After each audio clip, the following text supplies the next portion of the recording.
special edition of Healthy Connections. I'm Clarence Reynolds. 1 month after Hurricane Ian made landfall, one of the largest disaster recovery missions in recent history is taking place here in Florida. In the last 30 days, FEMA and its federal partners have provided the state and Florida households with $1.56 billion in grants, disaster loans, and flood insurance payments. A disaster recovery center continues serving Orange County residents at Barnett Park. It's a one-stop shop for individuals or businesses that need help recovering from the storm. Today we check in with FEMA spokesperson Jan Tracy and from the Small Business Administration, Mary Bradfield, to discuss the recovery efforts that are underway. Welcome to you both. So the state of Florida and FEMA have activated the Transitional Sheltering Assistance Program after Hurricane Ian to house eligible survivors temporarily in hotels. How many people have applied for the program so far, and can impacted residents still qualify for this assistance?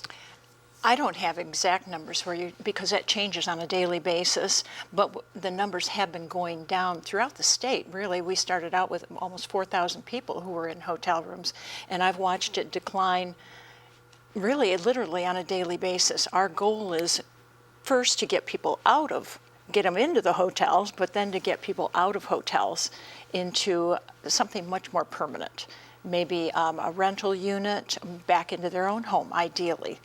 So FEMA's goal really is to put people back into their own homes, to bring that home up to a safe and sanitary and habitable condition.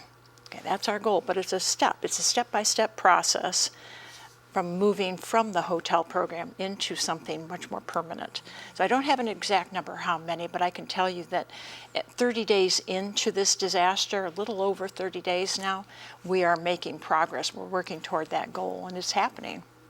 And you just mentioned that you're trying to get people from shelter, temporary shelter, back to their homes is sort of an ebb and flow, that this whole disaster recovery process is something that goes in waves. It's not necessarily a straight transition to everybody back to their home. Exactly. You said it perfectly. A disaster evolves.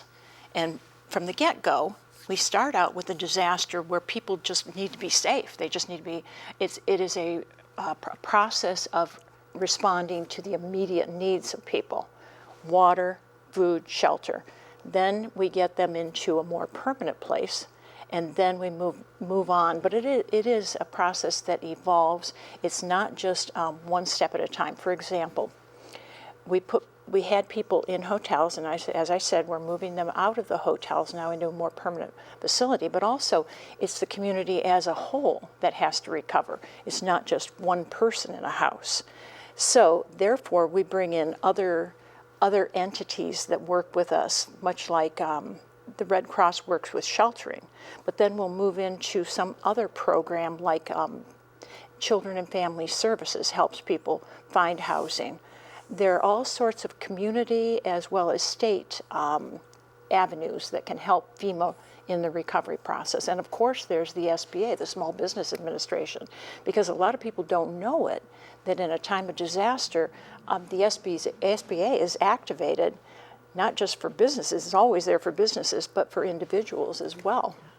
The SBA offers low-interest loans for homeowners, renters who've lost their personal property, even their automobiles, homeowners as well, businesses, both for the physical part of the disaster, the damage to their building, whatever, but their economic injury. So lost business, and those loans help with operating costs while they're rebuilding. And that includes what I call contiguous counties, something that FEMA doesn't deal with. So for instance, Marion County has lost some business because of the disaster, even though they were not in their actual physical disaster declaration. So SBA does make what they call economic injury loans or economic loss loans for those counties as well. And we make loans to nonprofits, and that includes houses of worship. People don't know that.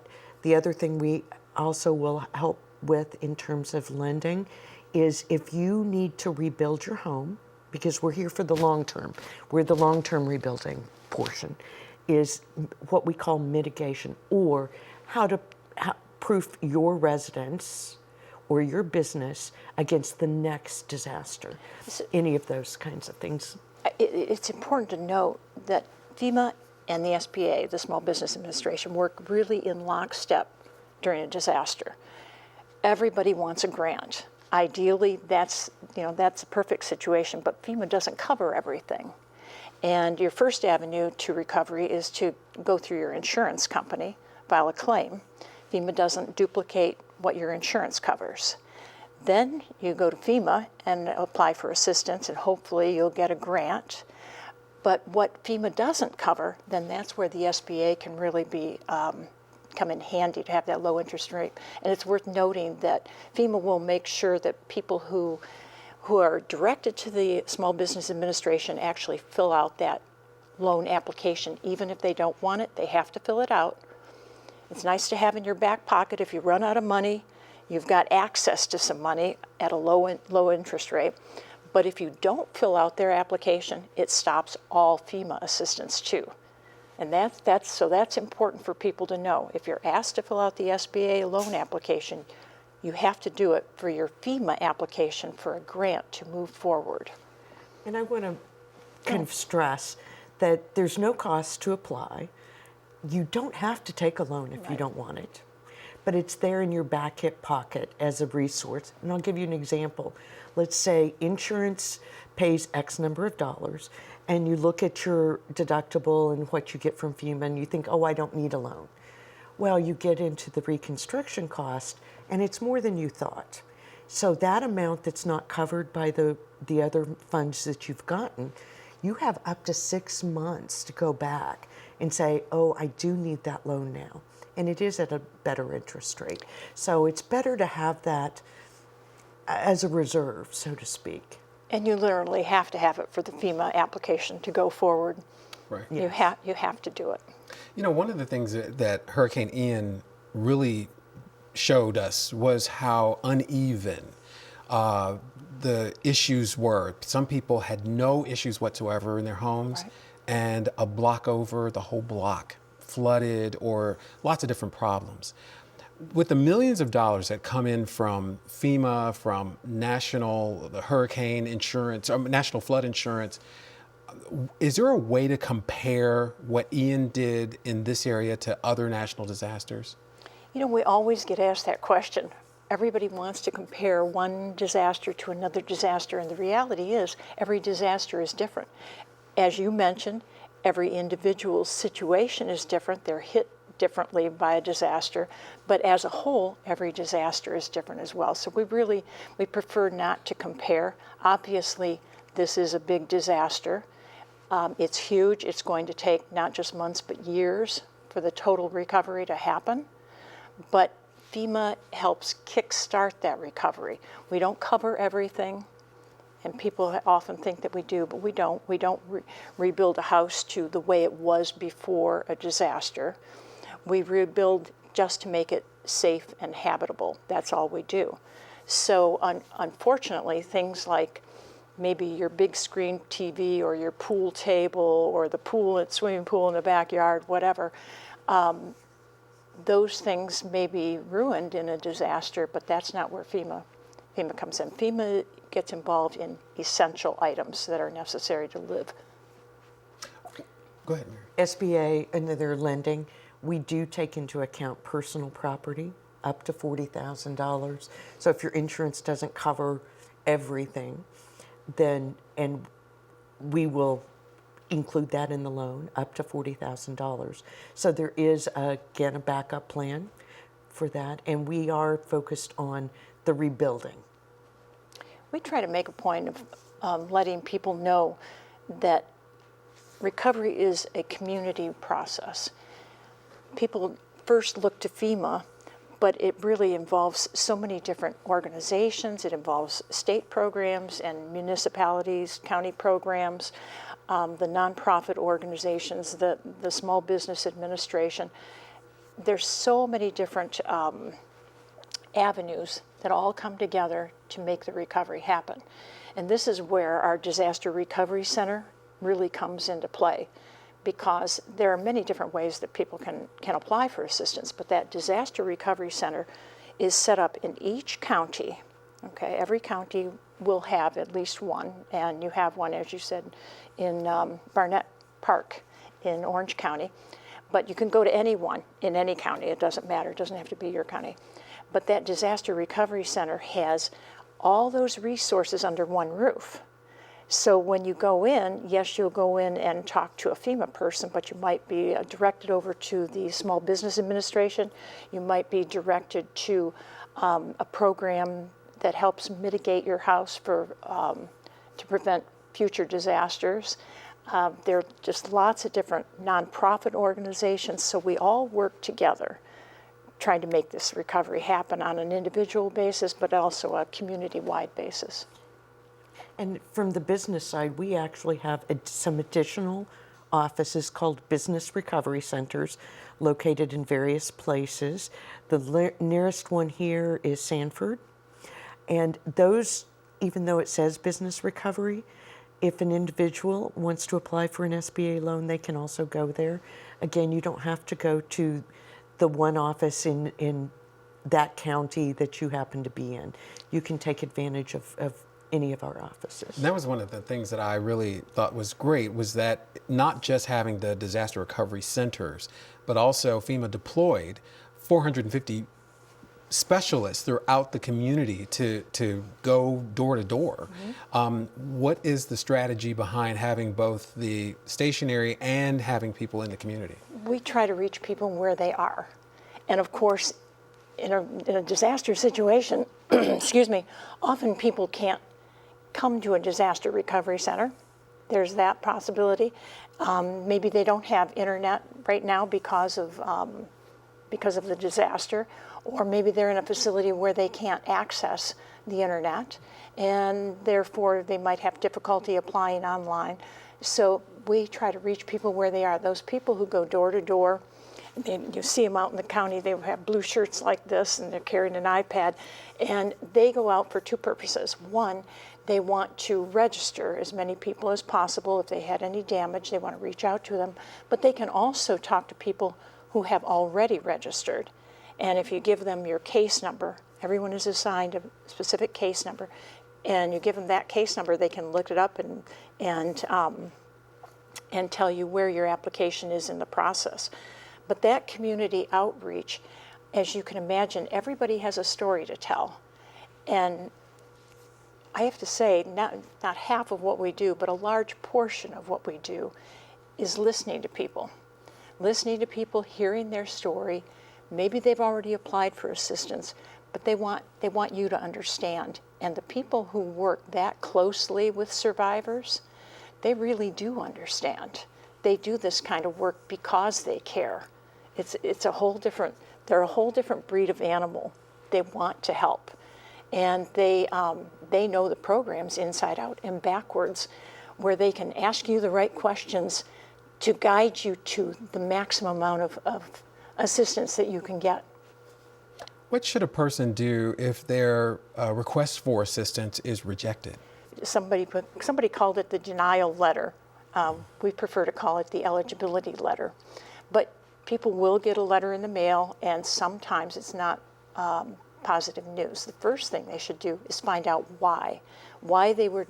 It may have been something very simple, that they left off some information on their application. It may be that they need additional documentation, because there are documents that you have to prove, and we'll talk about that.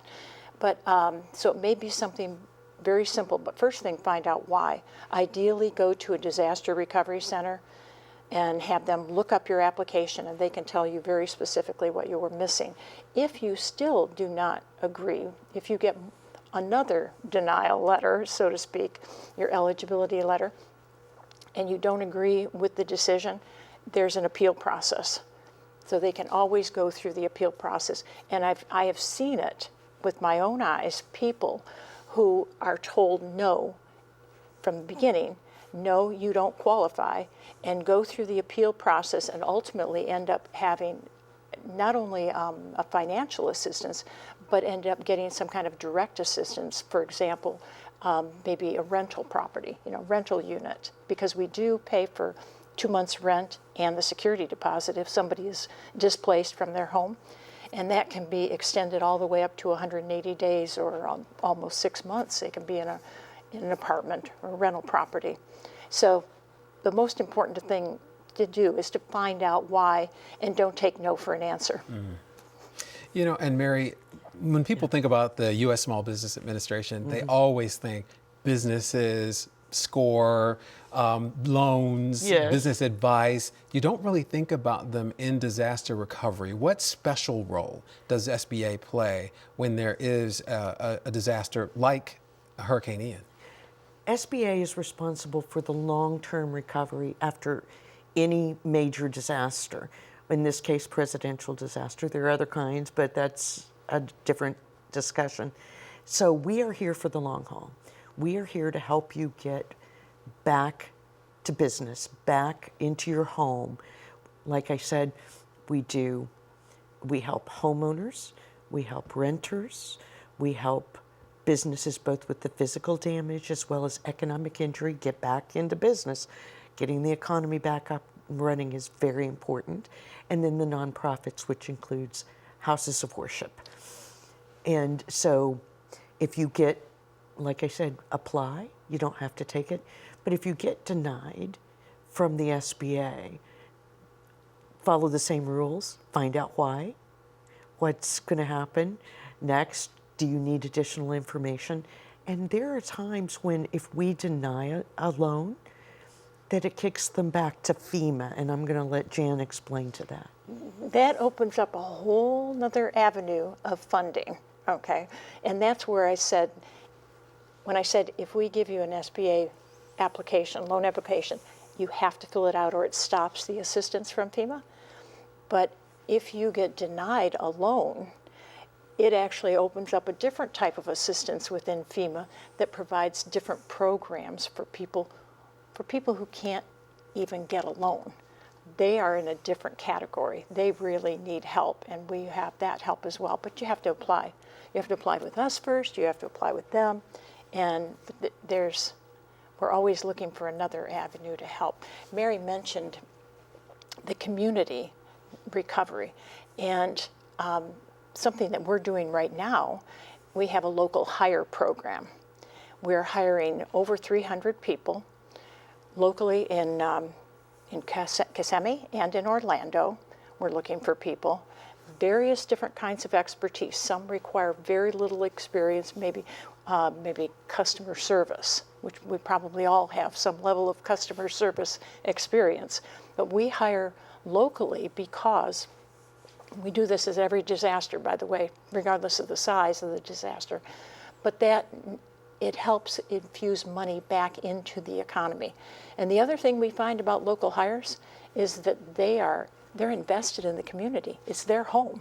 They know it the best. They care about it the most. So if anybody's interested in working for FEMA, it's a fabulous opportunity to get a foot in the door with FEMA. They sometimes turn into full-time jobs and careers, really. And those are all listed on USA Jobs online. Excellent. And I'm going to put my pitch in because we're competing for some of those same people. Also on USA Jobs, the SBA is hiring, and we do like to hire locally whenever we can, as does FEMA. So we encourage people to go in and put their application in. Excellent information. Jan, Mary, thank you so much. This has been very informative and information the community can use. Thank you. Can we tell you where to apply? Do Absolutely. we have time? There are 4 ways in which people can apply for FEMA assistance. They can go online. That's the easiest, DisasterAssistance.gov. They can go to a FEMA app on their phone and apply. They can make a phone call, 800-621-FEMA. That's pretty easy to remember. But we pitch going to that disaster recovery center in your county or any county really, because there you can talk to somebody one-on-one, look them in the eye, ask the questions. They've got the answers. And we're also staffing the same disaster recovery centers, and we have people there who know all about the loan programs and can help somebody actually put the application in, especially if they don't have a computer, and they can tell them more about the details that meet their specific circumstances. They can also go online, and I know that there's a slide that you're going to put on your website later that provides all that information.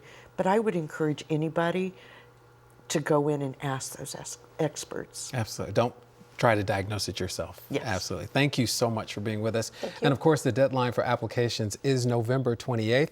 And as Jan said, to apply for FEMA assistance, go online to DisasterAssistance.gov and download, or you can download the FEMA app on your mobile device. You can call toll free at 1-800-621-3362 or visit your local disaster recovery center. Thank you for watching this special edition of Healthy Connections, and stay safe.